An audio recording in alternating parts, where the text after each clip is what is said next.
रंजन आपल्या काही कामानिमित्त जिल्हा मुख्यालयात चालला होता. बघतो तर त्याच्या मोबाईलची रिंगटोन वाजू लागली होती. तो मोबाईल बघतो तर त्या मोबाईलवरती त्याची गर्लफ्रेंड निशाचा कॉल येत होता. आता रंजन आपल्या गर्लफ्रेंडचा निशाचा कॉल रिसीव्ह करतो आणि बोलू लागतो. तर समोरून निशा बोलत नव्हती, तर निशाची आई प्रेमलता बोलत होती. आता ही प्रेमलता आपल्या मुलीच्या बॉयफ्रेंडला म्हणजे रंजनला म्हणते की बघा, आज निशाचा बर्थडे आहे, तर तुम्ही आज संध्याकाळी बर्थडेला यावं. कारण आमच्या घरामध्ये माझ्या 2 मुली, मी, आमच्या तिघींव्यतिरिक्त दुसरं कोणीच नाही आणि तुम्ही जर आले तर आपण चौघेजण हा बर्थडे सेलिब्रेट करू. आता रंजन आपल्या गर्लफ्रेंडच्या आईला प्रेमलताला म्हणतो की बघा, मी तर आता मुख्यालयात चाललेलो आहे. माझं जेव्हा काम आवरेल तेव्हा मी पटकन येथून निघेल आणि तुमच्या घरी येऊन पोहोचेल. आता फोन कट होतो. रंजन जो होता तो जिल्हा मुख्यालयातील एक कर्मचारी होता. त्याची एक सरकारी नोकरी होती. रंजन आपल्या जिल्हा मुख्यालयात जातो. तिथे कामामध्ये असा व्यस्त होऊन जातो की त्याला लवकर सुट्टीच मिळत नाही. संध्याकाळचे 7 वाजून जातात आणि त्यानंतर हा रंजन घाईने आपल्या मुख्यालयातून निघतो आणि आपल्या गर्लफ्रेंडच्या घरी निघू लागतो. जाता जाता रात्रीचे 8:30 ते 9 वाजले होते आणि रंजन जो होता थोडा पिण्याचा देखील शौकीन होता. तो रस्त्यामध्येच आपली बाईक थांबवतो, एका ठेक्यावरती बारमध्ये जातो आणि तेथे अगोदर तर चांगल्या पद्धतीने ड्रिंक करतो आणि त्यानंतर पुन्हा आपल्या गर्लफ्रेंडच्या घराकडे निघतो. आता रात्रीच्या 9 वाजता हा रंजन आपल्या गर्लफ्रेंडच्या घरी पोहोचला होता. रंजनला बघून रंजनची जी गर्लफ्रेंड होती निशा खूप खुश झाली होती आणि तिच्यासोबत तिची आई प्रेमलता आणि निशाची जी मोठी बहीण होती उषा, या तिघी देखील खुश झाल्या होत्या. कारण रंजन जो होता तो निशासोबत लग्न करणार होता, त्यामुळे तो त्यांचा एक भावी जावई होता आणि त्यानंतर हे चौघे मिळून तेथे निशाचा बर्थडे सेलिब्रेट करतात, केक वगैरे कट करतात.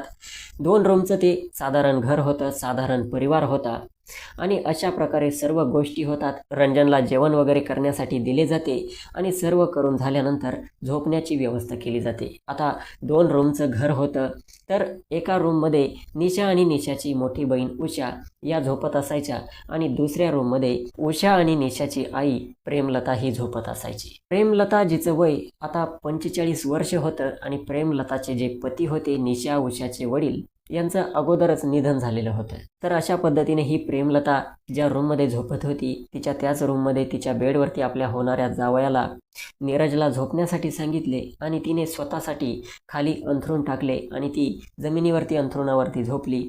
वरती बेडवरती नीरज झोपला आणि तिकडे उषा आणि निशा आपापल्या रूममध्ये जाऊन झोपून घेतलं. हा रंजन ज्या ठिकाणी राहत होता कोसनी गावामध्ये, हे गाव निशाच्या घरापासून लगभग 10 ते 12 किलोमीटर होतं आणि रात्रीचे 11 वाजून गेल्यामुळे प्रेमलता हिने त्याला सांगितलं होतं की आजची रात्र तुम्ही जाऊ नका, कडाक्याची थंडी आहे आणि त्यामुळे तुम्ही इथे झोपा, इथे तुमची झोपण्याची व्यवस्था करते. त्यामुळे रंजनने ऐकले होते आणि रंजन आता त्यांच्या घरामध्ये झोपला होता. आता रात्रीचे लगभग 1:30 वाजत आले होते. रंजन हा पूर्णपणे झोपी गेला होता, कारण त्याने नशा देखील केलेली होती आणि तो बेधुंदपणे त्या ठिकाणी झोपला होता. तर रात्रीच्या 1:30 वाजेच्या दरम्यान त्याचे डोळे उघडतात, कारण त्याच्या शरीरावरती त्याला कसलासा भार जाणवू लागतो. डोळे उघडून बघतो तर रूममध्ये पूर्णपणे अंधार असतो. आता रंजन विचार करतो की त्याची जी जानेमन आहे, त्याची प्रेमिका आहे निशा, ही सर्व घरातील मेंबर झोपल्यानंतर त्याच्याकडे आली आहे आणि ती त्याच्यासोबत काही करू इच्छित आहे. मात्र रंजनला आता थोडीशी गडबड जाणवू लागली होती. त्यामुळे हा रंजन आपला मोबाईल उचलतो आणि मोबाईलच्या डिस्प्ले लाईटमध्येच त्याला दिसते, तर त्याला खूप मोठा धक्का लागतो. कारण तो बघतो तर त्याच्यासोबत जी स्त्री काम करत होती ती त्याची गर्लफ्रेंड निशा नाही, तर निशाची आई प्रेमलता होती. आता रंजन जो होता हा पुरुष होता, नशेमध्ये होता आणि जी स्त्री असं करत होती ती स्वतःहून आली होती. त्यामुळे रंजन जास्त काही विरोध करू शकला नाही. रंजनला देखील ते ठीक वाटलं आणि त्यानंतर आपले होणारी सासू प्रेमलता आणि रंजनमध्ये हे संबंध त्या ठिकाणी बनले. सर्व त्यांची इच्छा पूर्ण झाल्यानंतर सकाळ झाल्यानंतर रंजन हा आपल्या घरी निघून गेला. सर्व काही ठीकठाक होते. आता रंजन आपल्या क्वार्टरमध्ये गेलेला होता. तर रंजन हा एका दूधवाल्याकडून आपल्या घरी दूध मागवून घेत असायचा. आता दूधवाला हा रंजनच्या घरी दरवाजावरती टिकटिक वाजवू लागला, मात्र रंजन आतमधून दरवाजा उघडत नव्हता. दूधवाला रंजनला आवाज देत होता, तरी देखील रंजन त्याला प्रतिसाद देत नव्हता. म्हणून दूधवाला रंजन बाबू म्हणून बोलत होता, तरी देखील रंजन दार उघडत नाही. म्हणून हा दूधवाला खिडकीमधून डोकावून बघतो तर हा रंजन पंख्याला दोरीच्या सहाय्याने लटकलेल्या अवस्थेत होता. पंख्याला दोरीच्या सहाय्याने लटकलेला होता. दूधवाल्याच्या हातातून दुधाचे भांडे पडते आणि दूधवाला पूर्णपणे घाबरतो. तिथे आरडाओरड करू लागतो. दूधवाल्याची आरडाओरड ऐकून तेथील शेजारी पाजारी राहणारे सर्व लोक तिकडे धावत येतात. रंजनने आतमधून दरवाजा लावलेला नसतो, त्यामुळे दरवाजा खोलून आतमध्ये लोक एंट्री करतात. मात्र तोपर्यंत रंजनचा जीव गेलेला होता. असं करता करता त्या ठिकाणी पोलिसांना संपर्क करण्यात येतो. पोलीस त्या ठिकाणी हजर होतात आणि त्यानंतर रंजनचा मृतदेह त्या पंख्याला लटकलेल्या दोरीमधून सोडवण्यात येतो. रंजनचा पोस्टमॉर्टम करण्यात येतो आणि लगभग 2 दिवसानंतर जेव्हा रंजनचा पोस्टमॉर्टम रिपोर्ट येतो तेव्हा त्या रिपोर्टमध्ये आलेलं असतं की रंजनने स्वतःहून पंख्याला लटकून आत्महत्या केलेली नाही, तर याची गळा आवळून कोणीतरी हत्या केलेली आहे. आता पोलीस विविध प्रकारे चौकशी करू लागतात.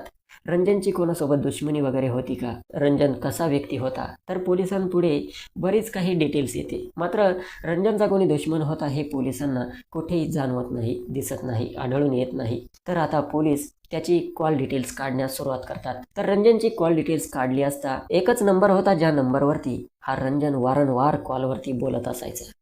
आता पोलिसांना त्या नंबरवरती संशय येतो. त्यानंतर पोलिसांना समजते की हा नंबर कोणाचा आहे आणि पोलीस सरळ त्या निशाच्या घरी जातात. निशाच्या घरी गेल्यानंतर निशाची आई प्रेमलता, निशाची मोठी बहीण उषा घरामध्ये बसलेले असतात. पोलीस आलेले बघून उठतात, त्यांना विचारतात की नक्की काय झालं. तेव्हा हे पोलीस सांगतात की हा नंबर कोणाचा आहे. तेव्हा निशा ॲक्सेप्ट करते की हा मोबाईल नंबर माझाच आहे. पोलीस विचारतात की रंजन कोण आहे. निशा सांगते की रंजन माझा बॉयफ्रेंड आहे, माझा होणारा पती आहे. पोलीस सांगतात की रंजन आता या जगात राहिलेला नाही.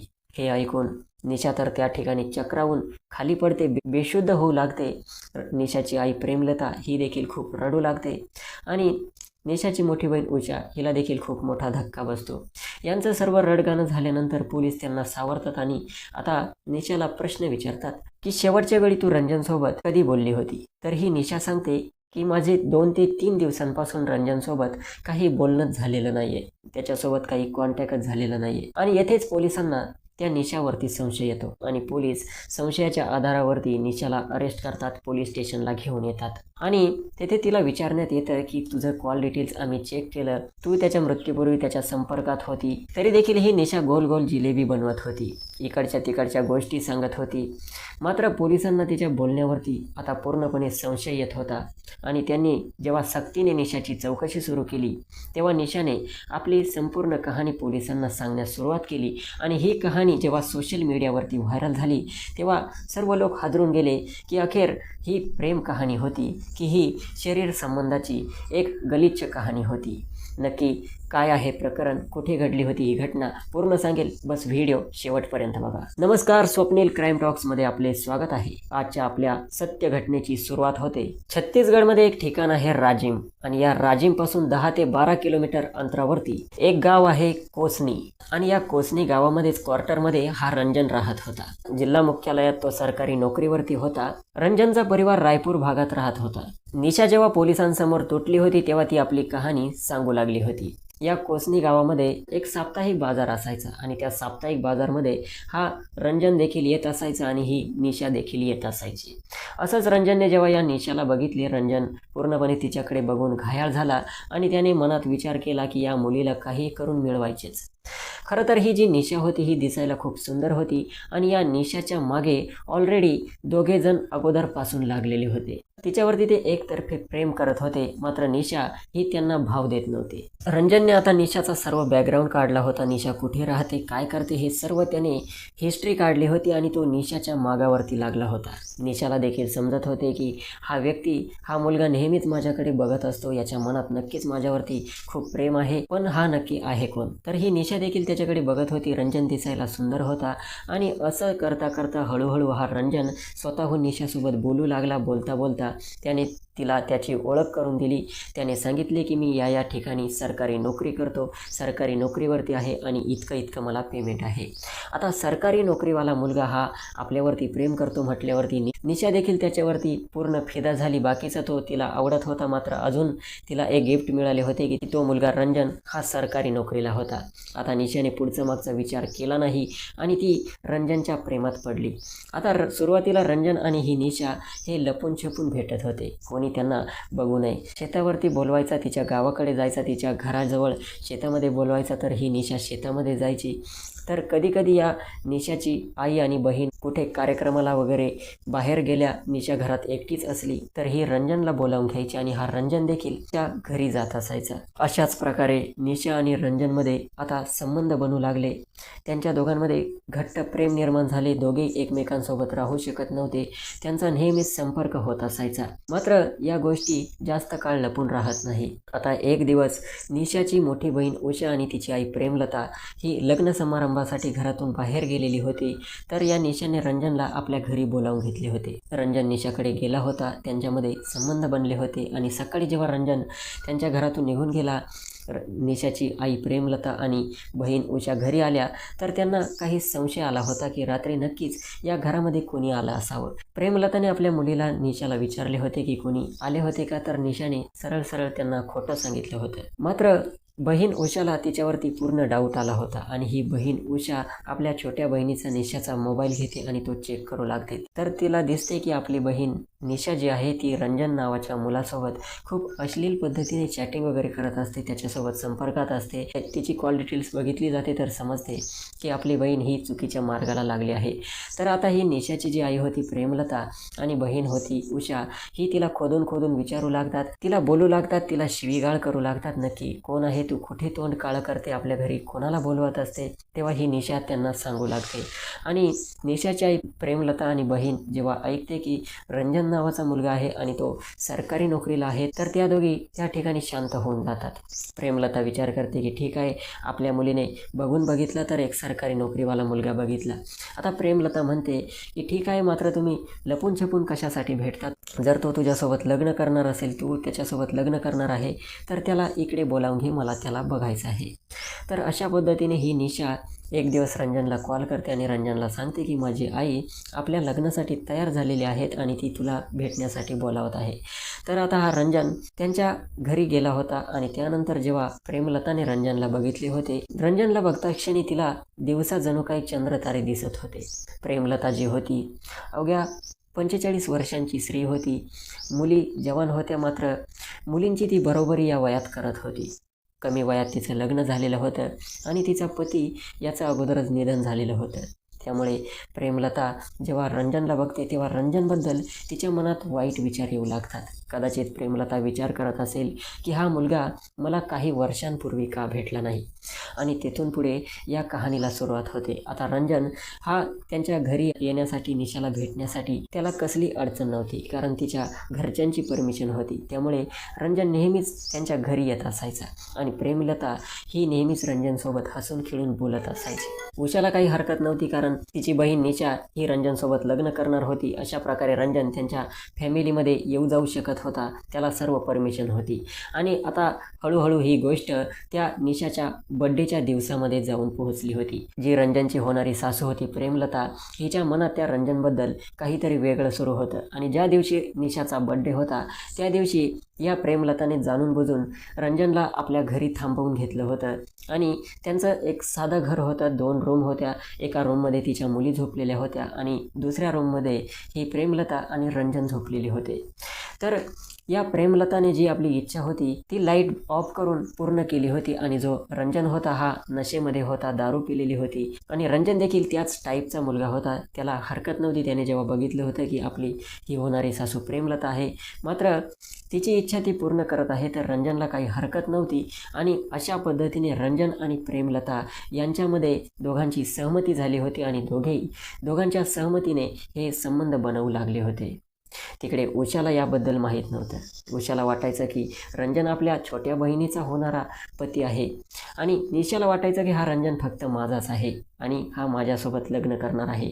मात्र रंजनलाच माहीत होतं की तो निशाच्या देखील संबंधात होता आणि निशाच्या आईच्या प्रेमलताच्या देखील संबंधात होता. आणि हे प्रेमलताला देखील माहीत होतं की हा रंजन आपल्या मुलीच्याही संबंधात आहेत आणि आपल्या देखील संबंधात आहेत. असेच 2 ते 3 महिने गेल्यानंतर निशा जी असते ही रंजनला कॉल करत असते, मेसेज करत असते, रंजनवरती खूप प्रेम करत असते. मात्र हा जो रंजन होता हा जरा चालू डब्यातला व्यक्ती असल्यामुळे हा कधी कधी या निशाला इग्नोर करत असायचा. तो नक्की कोणाकोणाकडे बघणार.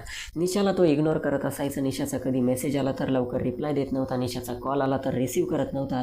त्यामुळे या निशाला थोडा डाऊट येऊ लागतो की हा रंजन आपल्याला इग्नोर करत आहे, नक्की कारण काय असावं. आणि त्यामुळे ही निशा आता रंजनला लग्नाचा दबाव बनवू लागली होती. निशा म्हणत होती की आता मी जास्त दिवस असं राहू शकत नाही, मला तुझ्यासोबत लग्न करायचं आहे.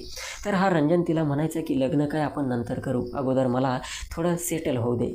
मात्र निशा ऐकत नव्हती. तिला काही करून त्याच्यासोबत लग्न करायचं होतं आणि रंजन नंतर बघू पुढे बघू असं बोलून ती गोष्ट टाळत होता. आता निशा ही एक दिवस रंजनच्या सोबत असते आणि रंजन तिला इतक्या दिवसांपासून एवढा इग्नोर का करायला लागला आहेत, नक्की प्रॉब्लेम काय आहेत आणि तो त्याच्या घरच्यांना का विचारत नाही, माझ्यासोबत लग्न का करत नाही. म्हणून ही निशा रंजनचा गुपचूप मोबाईल घेते आणि त्याच्या परिवारातील एका व्यक्तीचा मोबाईल नंबर आपल्या मोबाईलमध्ये घेते आणि जेव्हा रंजनला भेटून त्या ठिकाणावरून निघते, आपल्या घरी जाते आणि घरी गेल्यानंतर आपल्या मोबाईलवरून रंजनच्या फॅमिली मेंबरचा तिने जो नंबर घेतला होता त्या नंबरवरती कॉल करते. तर समोरून एक महिला बोलत असते. ती महिला विचारते की बोला कोण आहे. तर इकडून निशा त्या महिलेला विचारते की तुम्ही कोण आहेत आणि रंजन तुमचा कोण आहे. तर ती महिला सांगते की रंजन माझे पती आहे.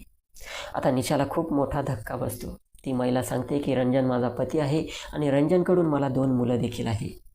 आता ही निशा हिच्या पायाखालची जमीन सरकते. जो रंजन त्या ज्याला सरकारी नोकरी होती, जो तिच्यावरती प्रेम करण्याचं पूर्णपणे नाटक करत होता, तिच्यासोबत लग्न करण्याचं नाटक करत होता, तिला फसवत होता, तिच्या संबंधात होता, हे निशाला कळून चुकते. त्यानंतर ही निशा रंजनला कॉल करते आणि त्याच्यासोबत वाद घालू लागते. तेव्हा हा रंजन देखील रागावतो. रंजन म्हणतो की हो मी तुला फसवत होतो आणि तू फसवण्याच्याच लायकीचे आहे. तुम्ही प्रेम करण्याच्या लायकीचे नाही किंवा लग्न करण्याच्या लायकीचे तुम्ही नाही. तुमचा परिवार अगदी निर्लज्ज आहे आणि त्यामुळे मी तुमच्या परिवारामध्ये लग्न करूच शकत नाही. आता ही निशा म्हणते की तू सर्व गोष्टीवरती बोल, मात्र माझ्या परिवारावरती बोलण्याचा तुला काही अधिकार नाही. तू माझ्या परिवारावरती कसा बोलू शकतो. तर रंजन म्हणतो अशा मुलीसोबत कोण लग्न करेल जिची आई होणाऱ्या जावयासोबत एका बेडवरती झोपते. जेव्हा हे सर्व ऐकते तेव्हा निशा प्रचंड संतापते आणि बोलते की तू असं काय बोलत आहे. तर रंजन म्हणतो की जा तुझ्या आईला जाऊन विचार आणि माझ्यासोबत संपर्क तोडून टाक. आता निशा आपल्या आईचा मोबाईल घेते आणि मोबाईल चेक करू लागते, कॉल डिटेल्स बघते, व्हॉट्सॲप मेसेजेस बघते. तर तिची आई प्रेमलता आणि तिचा होणारा नवरा जो होता रंजन यांच्या दोघांच्या अश्लील चॅट्स ही निशा वाचू लागते. निशाला प्रचंड मोठा धक्का बसतो. एक बाजूला रंजनने तिला धोका दिलेला असतो. रंजनचं लग्न झालेलं होतं, त्याला मुलं होते आणि रंजन हा तिच्यासोबत लग्न करणार आहे हे पूर्णपणे खोटं सांगितलेलं होतं. आणि इकडे तिची जन्मदाती जी आई होती प्रेमलता ही तिच्या होणाऱ्या नवऱ्याच्या संपर्कात होती. निशा पूर्णपणे संतापली होती आणि निशाने यावेळी भयंकर निर्णय घेतला होता. आता निशाने एक प्लॅन बनवला आणि त्या प्लॅन दरम्यान ही रंजनला म्हणते की ठीक आहे, जे झालं ते झालं, मी विसरण्यासाठी तयार आहे. तुझं लग्न झालेलं आहे, तुला मुलं आहेत, तरी देखील ठीक आहे, तू माझ्यासोबत लग्न करणार नाही तर करू नको, मात्र मला सोडून जाऊ नको. मला तुझ्या संपर्कात राहायचं आहे, त्यामुळे तू माझ्या संपर्कात राहा. रंजनला आता जणू काही लॉटरी मिळाली होती. कारण एका मुलीला समजले की रंजनचं लग्न झालेलं आहे, मुलं आहेत, तरी देखील ती मुलगी रंजनच्या संपर्कात राहण्यासाठी तयार आहे. रंजन तिला होकार देतो, म्हणतो ठीक आहे, काही हरकत नाही, मी तुझ्या संपर्कात राहण्यासाठी तयार आहे. तर ही निशा म्हणते की आज रात्री मला तुझ्या घरी यायचं आहे आणि तुला भेटायचं आहे, तुझ्यासोबत संबंध बनवायचे आहेत. तर रंजन म्हणतो ठीक आहे, काही हरकत नाही, ये माझ्या घरी. आणि रंजन आपल्या क्वार्टरवरती निशाला बोलावतो. निशा येतानाच दारूचा एक खंबा घेऊन येते रंजनसाठी आणि त्यानंतर ती आपल्या हातानेच रंजनसाठी पॅक बनवू लागते. खूप सारे रंजनला दारू पाजण्यात येते. इतकी दारू पाजण्यात येते की रंजन ठीक चांगल्या पद्धतीने उभा देखील राहू शकत नव्हता. त्याला सुचतही नव्हतं की नक्की तो कुठे उभा आहे आणि काय करत आहे. आणि याच दरम्यान रंजनच्या घराच्या दरवाजावरती टिकटिक वाजू लागते. निशा जाऊन दरवाजा उघडते तर 2 जण आतमध्ये येतात. जसे ते दोघे आतमध्ये येतात, रंजनला सुचत नाही की हे दोघे कोण आहेत, कशासाठी आले. त्याला काही बोलण्या अगोदरच त्यातील एक जण रंजनचे पाय दाबून धरतो आणि ही निशा जी असते रंजनचे हात दाबून धरते आणि आणखी जो एक व्यक्ती असतो तो रंजनचा गळा करकचून दाबतो. रंजन नशेमध्ये होता, तो प्रतिकार करू शकला नाही आणि त्याची त्या ठिकाणी गळा आवळून यांनी हत्या केली आणि नंतर एका दोरीच्या सहाय्याने पंख्याला ती दोरी लटकवली. रंजनचा मृतदेह त्या दोरीला लटकवला आणि जर कोणी बघितलं तर त्यांना असं वाटलं पाहिजे की रंजनने स्वतःहून पंख्याला लटकून आत्महत्या केली आहे. आणि त्यानंतर त्या ठिकाणावरून ते दोघेजण आणि ही निशा फरार झाली. निशा ही पोलिसांना ही संपूर्ण कहाणी सांगत होती. जेव्हा पोलिसांनी विचारलं की ते दोघेजण कोण आहेत, तेव्हा ही निशा त्यांची नावे सांगते. एकाचं नाव आहे कुमार आणि एकाचं नाव आहे गणू. हे कुमार आणि गणू तेच मुलं आहेत जे की निशाच्या मागावरती होते, निशावरती प्रेम करत होते. मात्र निशा यांना भाव देत नव्हती. निशा यांना जाणून होती आणि निशाला जेव्हा रंजनने धोका दिला हे जाणवले, तेव्हा निशा स्वतःहून या दोघांकडे गेली होती आणि या दोघांना निशाने सांगितलं होतं की मी तुमच्या दोघांसोबत संबंध बनवण्यासाठी तयार आहेत आणि तुम्हाला दोघांनाही 10,000 रुपये देईल, मात्र तुम्ही त्या रंजनचा काटा काढण्यास मला मदत करा. आणि अशा प्रकारे निशाने त्या दोघांसोबत अगोदर संबंध बनवले होते. त्यांना 5,000 रुपये दिले होते आणि ही हत्या करून झाल्यानंतर पुन्हा एकदा ती त्यांच्यासोबत संबंध बनवणार होती आणि त्यांना बाकीचे उरलेले 5,000 रुपये देणार होती. यानंतर निशाचा असा प्लॅन होता की जेव्हा तिने रंजनला संपवले होते त्यानंतर ती आपल्या आईला प्रेमलताला देखील अशाच पद्धतीने संपवणार होती. तिला देखील असंच फंद्याला लटकवून देणार होती. मात्र निशा ही स्वतःला शातीर अपराधी समजत होती. मात्र पोलिसांपुढे तिचं काही चाललं नाही. पोलिसांनी कॉल डिटेल्सच्या आधारावरती तिला पकडलं, उचललं आणि आता तिच्यावरती गंभीर कलमांतर्गत गुन्हा दाखल केला आहे. मित्रांनो, कशी वाटली ही प्रेम कहाणी? प्रेम कहाणी नाही तर ही एक अश्लीलतेची कहाणी होती, एक गलिच्छ कहाणी होती, जे की आजकाल समाजात घडत आहे.